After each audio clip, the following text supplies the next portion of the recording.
ചെറുപുഴ ഗ്രാമപഞ്ചായത്ത് വാർഷിക പദ്ധതിയിൽ ഉൾപ്പെടുത്തി പെണ്ണാടുകളെ വിതരണം ചെയ്തു. ഒരു കുടുംബത്തിന് 2 ആടുകളെയാണ് വിതരണം ചെയ്തത്. പഞ്ചായത്ത് ഓഫീസ് പരിസരത്ത് നടന്ന ചടങ്ങ് പ്രസിഡന്റ് KF അലക്സാണ്ടർ ഉദ്ഘാടനം ചെയ്തു.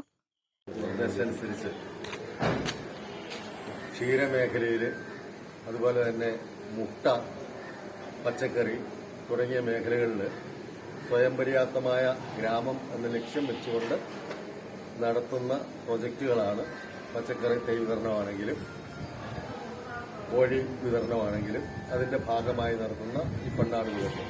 ഈ 38 ആടിനെ കൊടുത്തതുകൊണ്ട് അല്ലെങ്കിൽ ഒരു വർഷം 38 വീതം ആടിനെ കൊടുത്തതുകൊണ്ട് ചെറുപുഴ പഞ്ചായത്ത് ആട്ടിൻപാലിന്റെ കാര്യത്തിൽ സ്വയം പര്യാപ്തമാവും എന്നുള്ളതല്ല.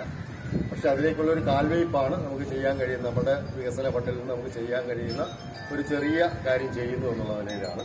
ഈ ആട് വിതരണവുമായി ബന്ധപ്പെട്ട് കാര്യങ്ങൾ ഡോക്ടർ പറഞ്ഞു. എനിക്കതിന് പ്രത്യേകിച്ച് പറയാനുള്ളത് 3 വർഷം നിങ്ങളുടെ വീട്ടിൽ ഇതുണ്ടാവണമെന്നുള്ളതും 2ാമത് വർഷം തോറും നിങ്ങൾ ഇൻഷുറൻസ് അടയ്ക്കണമെന്നുള്ളതാണ്. ഈ സാമ്പത്തിക വർഷത്തിൽ 38 ആടുകളെയാണ് വിതരണം ചെയ്തത്.